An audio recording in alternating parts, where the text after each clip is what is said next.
Congratulations, you've got £1,000 saved. So, what should you do next? Today I'm going to share with you 9 of the best ideas for how you can invest £1,000 so that it can work for you and help you achieve some of your future goals. I know exactly how hard it is to save £1,000. For me, it took years, literally years. The thing is though, once you've got that £1,000 saved, most of us get so protective about it. We leave that money in our bank account, and the worst thing that happens is that money gets eaten up by inflation. Worse still, we could get involved in some internet scam and that money disappears. So how should you invest your money such that that money actually does the work for you and improves your life? What we do on this channel is to give you the best insights, best ideas, so that you can create a life of financial joy. We'll give you the insights so that you can work towards a life of financial independence. Let's dive straight into these 9 best ideas for how you can invest £1,000.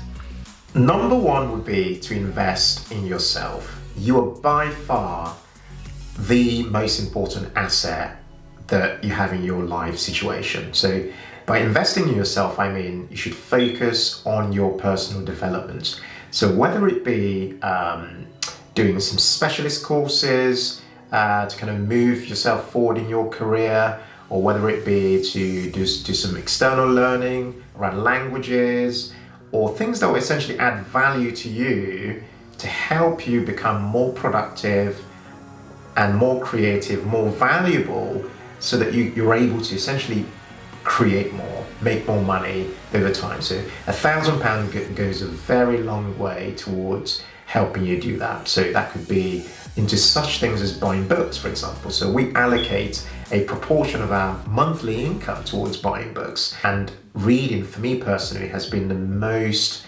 life-transforming hobby I've ever kind of taken on. In fact, I'd be nowhere in my life today without the many books I've read on the journey. So investing in yourself is by far the best way really you can invest £1,000. Number 2 would be to invest in a coach. Now, the industry around coaching, there's so many people out there who are coaches, and it's really for good reason, because what a coach does for you is that a coach does 2 things. So the first is that a coach helps you get to where you want to get to a lot quicker. So you're not spending a lot of time, making mistakes, which is often costly and demotivated. If you find the right coach, they can really give you that massive boost and give you the answer you need to the problem you're trying to solve. They can help you get unstuck very, very quickly. The second reason a coach is really important is that a coach is great for building relationships. Those people have been on a journey of self-development themselves. So if you know someone who is amazing at a particular thing, they might be the right person to invest £1,000 in, or up to £1,000 in, whatever it is they're charging, because you not only get to solve your problem, but you actually also get the relationship, which might even be a lifetime relationship, who knows? And that might open lots and lots of doors for you down the line. Number 3 would be to invest in index funds in the stock market. So index funds or ETFs. So essentially an ETF essentially stands for an exchange traded fund. Index funds and ETFs are a low cost way to gain access to the stock market that differs very differently to investing in an individual company. So the difference there is that the index fund or the ETF helps you to reduce risk massively, because rather than putting all your eggs in one basket, you're investing across a broad range of companies. So typically, my recommendation will be to invest in an index fund that tracks a broad index. An index essentially is a list of companies. So when you hear things like the S&P 500, it's a list of the 500 largest companies in the American equities market. In the UK, we have things such as the FTSE All-Share Index, okay, which is essentially a broad list of companies, whether it's the largest, the FTSE 100, or the FTSE 250, and smaller companies. So that the FTSE All-Share Index includes a broad range of companies. And so when you invest in an index fund that tracks that particular index, you get invested in a piece in all those companies. And the best part is you don't need a ton of money to actually do this. You could try by investing £100, £400, £500, even up to £1,000. And you can do it gradually just to make sure you're learning as part of the process and you're kind of observing to see how things pan out. But the good thing is because you're investing across a broad range of companies, if one company doesn't do very well, a bunch of others will do well. And over time, the research shows that you're guaranteed to generate a very good return. Usually the market's return, typically in the range between 5% and 8% on average per annum. That's kind of what the research has shown over the last 80 to 100 years.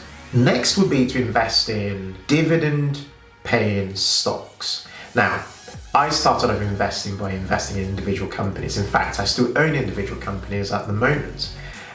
Companies such as Amazon and Apple, companies that we're all kind of used to.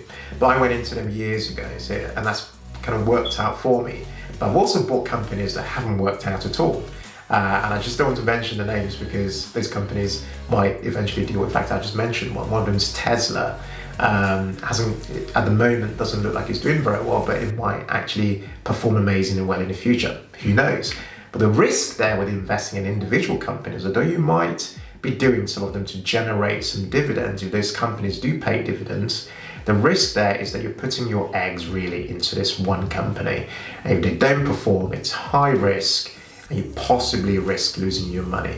So the key is to focus on blue chip companies, so really large companies. They tend to have a lot less volatility in them, because they're so big in terms of their market capitalization, they're really, really large.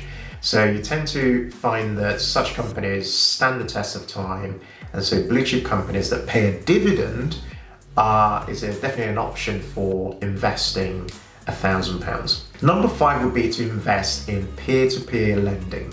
Now, peer-to-peer lending is interesting because it's been growing quite rapidly over the last decade. And what's interesting about it is that when you invest in P2P, peer-to-peer, you're essentially lending money for projects to a company or to a business. And what they tend to do with that money is they go out there and do things like property investing. And so essentially what you have, the thing you're investing in is a loan with fixed terms that generates you some form of an interest over time. What's unique about peer-to-peer lending is that it sits between the savings you have in your bank account in terms of risk and investing in individual companies, such as investing for dividends in a specific company. So not as risky as investing in an individual company, but it's not as non-risky as kind of leaving money in the bank account. So at least you're getting some form of return via peer-to-peer lending to kind of compensate for things such as inflation, which just eats away at your money if you just sit in a bank account doing nothing. So companies such as RateSetter, for example, in the UK, the House Crowd in the UK, Zopper, these companies, which you can kind of see in the links below, they have their platforms that give you access to these opportunities to generate returns, in some cases up to 10% per annum, which is just fantastic when you think about it. The next way to invest £1,000 is to invest in a pension.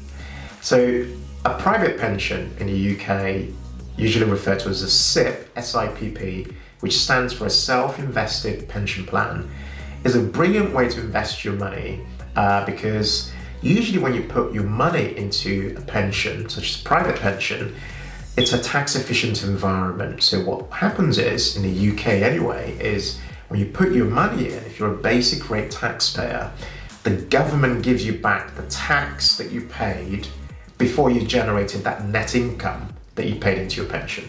So imagine you've got money into your bank account from your salary, it goes into your bank account, and then you say, okay, I'm going to put some money into my private pension, into my SIPP. The minute you do that, the government gives you back the tax that you suffered. So for example, if you put £1,000 in, within a month or so, you should get £250 back into your account. So you've suddenly gone from 1,000 to 1,250. So the real cost of investing that money, putting that money in, really is £750. So you're quite ahead already. If you're a higher rate taxpayer, in the UK, you can also claim another 250. So you go from putting £1,000 in to ending up with £1,500. And this is before you've even invested that money within your pension environment. And once you invest that money, the returns that you generate are again tax-free. Okay? So the next way to invest £1,000 is to invest in a business or a side hustle. I love side hustles because they've completely changed my life. So the fact that you're watching these videos on YouTube or whatever platform you're on is a good example of how a side hustle can kind of work out. So we started Humble Penny with less than £10 of investment by buying a domain name and paying for some hosting. And it's just completely blown up over time. It's taken a lot of work though, so make no mistake, a lot of work goes in, but the thing is, the capital that was required to actually get going in order to create something that generates an income over time was very little. So businesses and side hustles are an amazing way for you to invest £1,000. If you're interested in ideas for how you can kind of start up a side hustle or a business, look in the links for a post called 85 Ways to Make Extra Money. I've got other links for 27 ideas of how you can also make money online. These are ideas that are practical. I've explored a lot of them. You can take some of those ideas away, take some tips from them, and really get started in doing something. The key though is consistency. That's really it. It's not really the money bit. It's not really the money bit that's the problem. It's more the consistency, kind of putting in the time periodically. So I do, for example, an hour to 2 hours a day on this side hustle that's blogging and now creating YouTube content. The next way to invest £1,000 is to invest in paying down some debt. So most of us have debt, whether it's credit card debt, whether it's student loans, whether it's a mortgage. £1,000 goes very far. In the same way that you might generate dividends from investing in shares or index funds or ETFs, which then can compound and grow over time, interest on your debt also compounds and gets worse over time because the debt just grows and balloons over time. So committing your £1,000 towards paying down debt, whether it's focusing on the most painful debt, so for example, credit card debt is notorious for having really high interest rates. So focus on credit card debt, for example, and paying that down with your £1,000 is a really good way to guarantee a return, because what you're doing there essentially is saving a ton of interest. You could also commit it to overpaying on your mortgage, which is one way, without a doubt, you can work towards the goal of financial independence. It's certainly one way that we went about working towards our financial independence. The next way to invest £1,000 is to invest in education.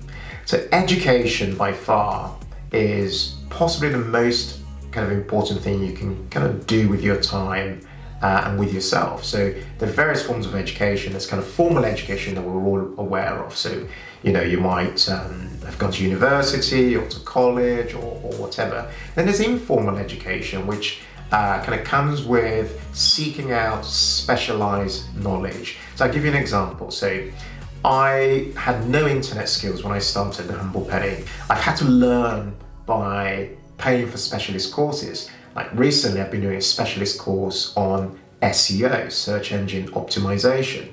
I've bought courses around blogging. I've bought courses on how to do various things. I've even bought books and things on specific subjects such as sales, marketing, investing, stock market trading, various niche subjects. So education is an amazing way to invest £1,000 because you will reap dividends. The thing is that when I mean dividends, I mean kind of like the returns is more a lifetime return. You might not see it kind of in monetary terms immediately, but over time, it's absolutely guaranteed. In fact, for me, I've seen my income rocket, kind of just go up in multiples because I've spent so much of my time not watching TV, but spending it reading, writing, doing courses, meeting people, networking. All these are all aspects of educating oneself. There you have it, guys. So how would you invest £1,000? I'd love to actually hear your ideas. So please leave me some thoughts in the comments below. If there are any thoughts around investing, any subjects you'd like to learn more about, let me know in the comments. Don't forget to like, to share, and to subscribe. And I'll see you guys soon on the next video. Take care.